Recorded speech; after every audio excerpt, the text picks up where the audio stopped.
Hello दोस्तों, स्वागत है आपका अपने यूट्यूब चैनल गोयल मैट्रिक्स पर। चैनल पर पहली बार आए हैं, सब्सक्राइब कर लीजिएगा, साथ ही बेल आइकन को प्रेस जरूर करिएगा जिससे नोटिफिकेशन आपके पास समय से पहुंच जाए।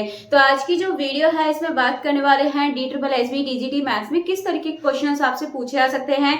जैसे कि पीजीटी में आपको सेम सिलेबस से देखने के लिए मिले हैं, जो कि टीजीटी पीजीटी में सेम सिलेबस है, तो आप उस तरीके के क्वेश्चंस को जरूर रेडी करिएगा जो कि आपके पीजीटी में अभी पूछे गए थे। तो मैं यहाँ पर आपको कुछ क्वेश्चंस ऐसे दिखाने वाली हूँ एंड आपको 2 से 3 दिन के अंदर सारे क्वेश्चंस ऐसे दिखा दूंगी जो कि आपके सिलेबस के हैं और जो पीजीटी में पूछे गए हैं। तो बहुत ज्यादा चांसेस है कि इसके जैसे आपसे क्वेश्चंस पूछे आ सकते हैं। सेम देखने के लिए नहीं मिले लेकिन उसकी डिजिट्स चेंज हो सकते हैं, लैंग्वेज आपको सेम वहां पर देखने के लिए मिल सकती है। तो ऐसे क्वेश्चन के बारे में बात करेंगे, वीडियो का अंत तक जरूर देखिएगा। अच्छी लगती है तो प्लीज ज्यादा से ज्यादा लाइक कमेंट शेयर कर दीजिएगा। एंड मैं इसमें आपको सॉल्यूशन नहीं बताने वाली, सिर्फ मैं आज की वीडियो में आपको क्वेश्चंस दिखाने वाली हूँ, क्योंकि अगर इनका सॉल्यूशन होगा तो बहुत ज्यादा लेंथी वीडियो बन जाएगी। तो सिर्फ मैं आपको यहाँ पर क्वेश्चंस का पैटर्न दिखाने वाली हूँ जिससे आप इस तरह के क्वेश्चंस लास्ट टाइम पर कर सकते हैं, क्योंकि आपके पास ज्यादा समय नहीं बचा है, 10 दिन भी आपके पास ठीक से नहीं है। तो इसमें आपको किस तरीके से यहाँ पर सिलेबस करना होगा एंड किस तरीके के क्वेश्चंस को आप प्रैक्टिस करें लास्ट टाइम पर, आपको ये देखना होगा।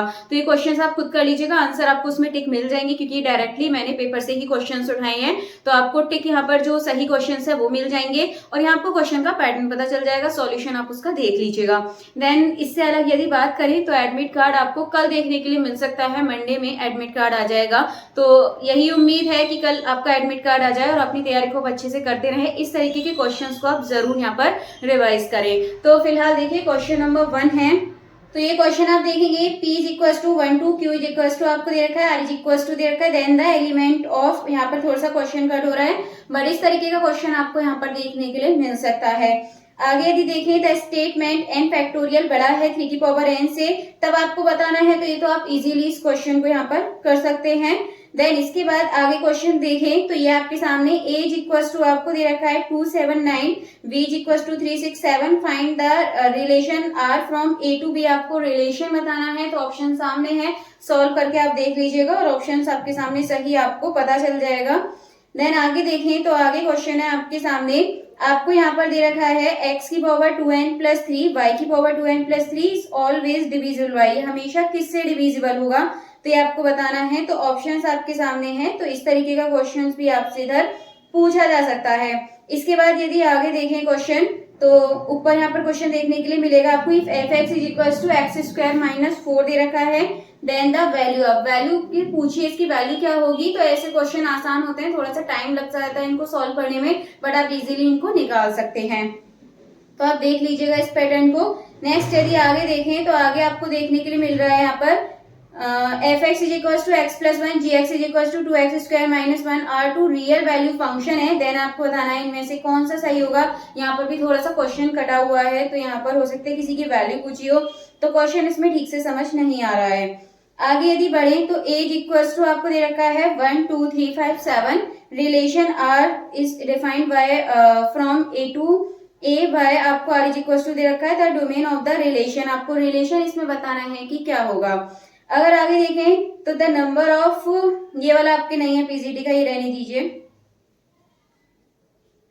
नेक्स्ट है आपके सामने a इज इक्वल्स टू दे रखा है, b इज इक्वल्स टू दे रखा है, v two set, then the number of element in a union b। तो बहुत ज्यादा आसान क्वेश्चन है, यहाँ से तो मतलब समझ लीजिएगा आपको बोनस पॉइंट यहाँ से मिलेंगे क्योंकि ये आसान क्वेश्चन है और इनको आप बिल्कुल गलत मत करिएगा। नेक्स्ट है एक्सप्रेशंस 2 मल्टीप्लाई 7 की पावर n माइनस 3 मल्टीप्लाई 2 की power n where n is a natural number, ये किससे डिवाइड होगा। तो इसको भी आप इजीली वैल्यूज पुट करके यहाँ पे कर सकते हो। देन इससे आगे अगर बात करें तो अगला क्वेश्चन है, आपको सीरीज टाइप दे रखी है 1 multiply 2 plus 2 multiply 3 plus 3 multiply 4, n term तक आपको दे रखी है और आपके सामने ये ऑप्शंस भी हैं।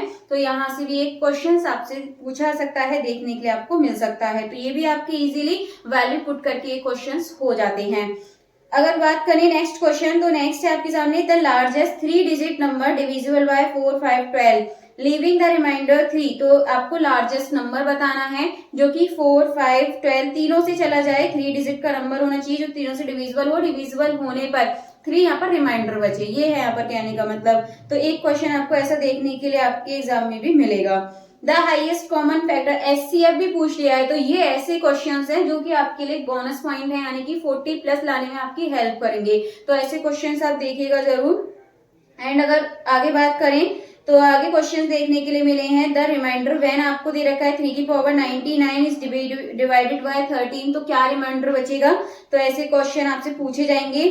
अगर आगे बात करें क्वेश्चंस की, तो नेक्स्ट आपको देखने के लिए मिल रहा है the remainder when 40 factorial is divided by 41 से 40 फैक्टोरियल को डिवाइड किया जाए तो क्या रिमाइंडर मिलेगा, ये भी क्वेश्चन देखने को मिलेगा।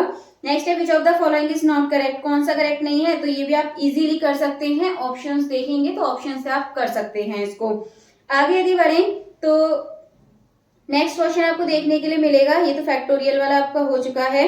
A polynomial equation has at least कितने मतलब इसके पास रूट होते हैं, तो ये तो क्वेश्चन लास्ट टाइम ही पूछा गया था 2021 में, तो ये क्वेश्चन पीजीटी में देखने के लिए मिल गया है। तो इसी तरीके से क्वेश्चन आपके रिपीट होते रहते हैं टीजीटी के पीजीटी में, मतलब सेम सिलेबस जो होता है जिस टॉपिक का, ऐसे क्वेश्चन आपको देखने के लिए मिल जाते हैं। आगे यदि देखें तो क्वेश्चन आपको दे रखा है two arithmetic mean between 13 and 20, arithmetic mean आपको दे रखा है, तो ऐसा क्वेश्चन भी आपसे पूछा जा सकता है। नेक्स्ट है 9 की पावर 794 मॉडुलो 73, तो इसका आपको बताना होगा क्या सॉल्यूशन होगा। आगे बढ़े तो देखिए एक क्वेश्चन आपसे ऐसा भी पूछा जा सकता है जिसमें आपको यहाँ पर फैक्टर पूछ लेगा कि the value of Euler pi function, तो ये पाई आपको निकालना आता है, 13 प्राइम नंबर है तो उससे कम उसके जनरेटर हो जाते हैं, मतलब पाई की फॉर्म में निकालना है, तो यहाँ पर आपको पता चल जाएगा आंसर इसका। तो इस तरीके के क्वेश्चन पूछे जाएंगे। अगर आगे देखें क्वेश्चंस तो और आपको देखने को मिलेंगे इफ रूट्स ऑफ इक्वेशंस दे दी जाएगी और उसके रूट आपको बताने होंगे किस तरीके से, ऐसे ऑप्शंस मिलेंगे और आप इनको कर सकते हैं।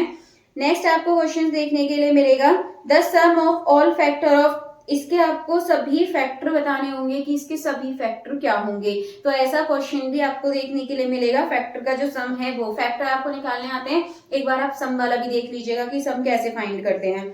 नेक्स्ट आपको देखने मिलेगा which of the following is not true about vector, vector के लिए इनमें से कौन सा सही नहीं है, ये क्वेश्चन भी यहाँ पर पूछा जा सकता है। तो ऑप्शंस हैं, देख लीजिएगा एक बार, आपने पढ़ा है तो आप इजीली कर सकते हैं। नेक्स्ट है the particular solution of the differential equation, particular solution पूछा है dy over dx is equal to y, tan x आपको दे रखा है, giving that y is equal to 1 और x इज इक्वल टू 0, तो आपको इसका पर्टिकुलर सॉल्यूशन बताना आसान क्वेश्चन है, कर सकते हो उसको भी आप। आगे यदि बढ़ें तो आगे आपको दे रखा है यहाँ पर the solution set for the inequality, inequality वाला क्वेश्चन है, तो ये भी आपसे पूछा जा सकता है क्योंकि आपके सिलेबस में है।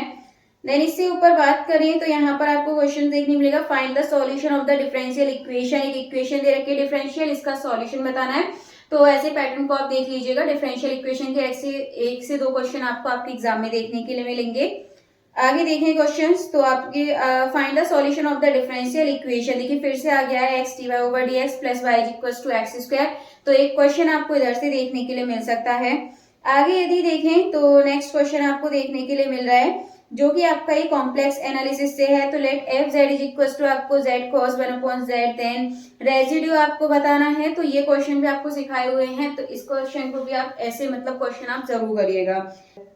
नेक्स्ट है find the half range sine series of the following function f x is equal to e c, where आपको ये क्वेश्चन पूरा नहीं है आगे ठीक से, लेकिन इस तरीके का क्वेश्चन आपसे पूछा जाएगा। इसके बाद यदि आगे देखें तो ये है let c is equal to आपको दे रखा है, देन आपको यहाँ पर इसकी वैल्यू बतानी है, तो ये भी आपके सिलेबस में है, चांसेस है कि ये क्वेश्चन भी आपसे पूछा जा सकता है। Find the solution of differential equation, फिर से यहाँ पर आपको देखने के लिए मिल गया है।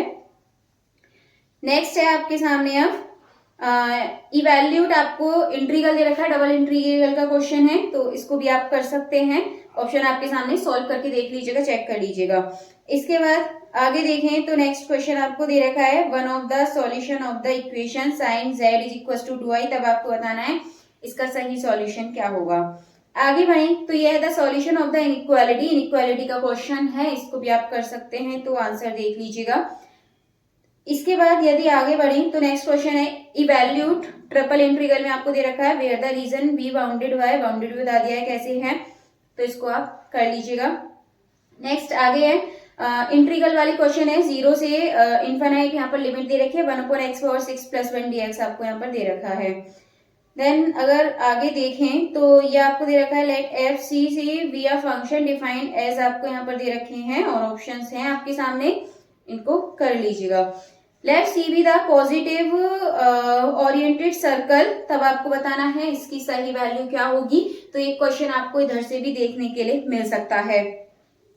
आगे यदि देखें और क्वेश्चंस, तो आगे आपको देखिए ये क्वेश्चन मैंने कराया था, let f x plus i y equal to u x y plus i v x y be differential function z not, आपको डायरेक्टली बताना है कौन सा इसके लिए ट्रू होगा। तो ये आप करिएगा, जो डी वाई पहले आ जाता है और यू वाई बाद में होता है तो माइनस का साइन लग जाता है, ये चीजें आपको पता होनी चाहिए, इनको डायरेक्टली आंसर आपकी याद होनी चाहिए। नेक्स्ट है जेड इक्वल टू ई की power z minus one upon sine z, z equal to zero of, ये एसेंशियल है। तो ऐसे क्वेश्चंस भी आप करिएगा। देन आगे देखें क्वेश्चंस, तो आगे क्वेश्चन आपको देखने के लिए मिल रहे हैं, ये इंटीग्रल का क्वेश्चन है, 0 से पाई बाई 2 लिमिट है, sine q theta cos 4 theta d theta, ये सब आपके सामने है, तो इन क्वेश्चन को कर लीजिएगा। नेक्स्ट आपको दे रखा है z is equal to 3z upon z minus 2 की पावर 2, देन रेजिड्यू बताना है आपका x की power z is equal to 2 के लिए, तो ये क्वेश्चन भी पूछे जा सकते हैं। नेक्स्ट है let a be 3/3 matrix and determinant a denote the, determinant आपको यहाँ पे दे रखा है और ये आपसे पूछा है, तो इसका भी आप देख लीजिएगा कि सही आंसर क्या होगा। अगर आगे देखें तो आगे आपको देखने के लिए मिलेगा if a linear transformation map I to I infinite on the 0 1/2 and 1, this transformation, ये ट्रांसफॉर्मेशन आपका कैसा होगा ये आपको इसमें बताना है। तो आगे आप देखेंगे क्वेश्चन, तो ई वैल्यूड आपको यहाँ पर दे रखा है इंटीग्रल में, where c is the circle, आपको बता दिया है सर्कल है ये आपको, और आपको इसे सॉल्व करना है कि सही आंसर क्या होगा। देन इसके आगे देखें तो द क्वाड्रिक फॉर्म आपको यहाँ पे दे रखी है और आपको बताना है कैसी होगी, तो ऑप्शंस हैं बता दीजिएगा, यानी कि आप देख लीजिएगा क्या होगा आंसर। और ये तो आपको directly which algebraic structure is not monoid, यानी कि इनमें से कौन सा मोनोइड नहीं है। देखिए एक पूछ लिया मोनोइड कौन सा है और एक मोनोइड नहीं है, आगे क्वेश्चन आपको देखने के लिए मिलेगा, तो आपको पता होना चाहिए जो नेचुरल नंबर के साथ एडिशन का ऑपरेशन होता है वो सिर्फ आपका सेमी ग्रुप होता है, तो ये आप करिएगा। देन इसके आगे है if g star be a group then find value of, आपको वैल्यू बतानी है इसकी सही वैल्यू क्या होगी। एक क्वेश्चन आपको यहाँ पर देखने के लिए मिल रहा है, टोपोलॉजिकल स्पेस से क्वेश्चन देखने के लिए मिल रहा है। आगे देखें तो मैट्रिक स्पेस का क्वेश्चन है, और देखिए मैट्रिक स्पेस के बाद इसमें आपको क्वेश्चन देखने को मिल गया है, आपसे पूछ लिया है विच एल्जेब्रिक स्ट्रक्चर इज मोनोइड, यहाँ पर पूछ लिया है कि इनमें से कौन सा मोनोइड है। तो देखिए यहाँ से दो क्वेश्चन बिल्कुल बेसिक पूछे गए हैं जिनको आप आसानी से बता सकते हैं अगर आपकी तैयारी है तो। आगे यदि बढ़े तो ऐसे आपको काफी सारे क्वेश्चंस मिल जाएंगे, तो और ये दे रखा है आपको, ये देख लीजिए last question, let as equal to आपको दे रखा है द सम ऑफ को फैक्टर ऑफ ईच एलिमेंट, सभी एलिमेंट का को फैक्टर क्या होगा ये आपसे यहाँ पर पूछा है। तो ऐसे क्वेश्चन भी आपको देखने के लिए मिल सकते हैं क्योंकि पीजीटी में पूछा गया है तो टीजीटी में भी चांसेस हैं, तो इस तरीके के क्वेश्चंस को आप जरूर करिएगा। तो ये भी आपके सामने कुछ क्वेश्चंस थे जिनके बारे में मैंने आपको बताया कि इस पैटर्न को आपको रेडी करना है, एंड दूसरे पेपर में जिस पैटर्न के पूछे गए हैं वो मैं और बता दूंगी, जो इससे अलग होंगे तो वो मैं आपको बताने वाली हूँ, तो इस तरीके के क्वेश्चन को आप जरूर रेडी करें। बाकी मिलते हैं हमारी नेक्स्ट वीडियो में आगे के क्वेश्चंस के साथ, एंड आप कमेंट बॉक्स में भी बताइएगा कि आपका मॉक टेस्ट में कितना स्कोर आ रहा है।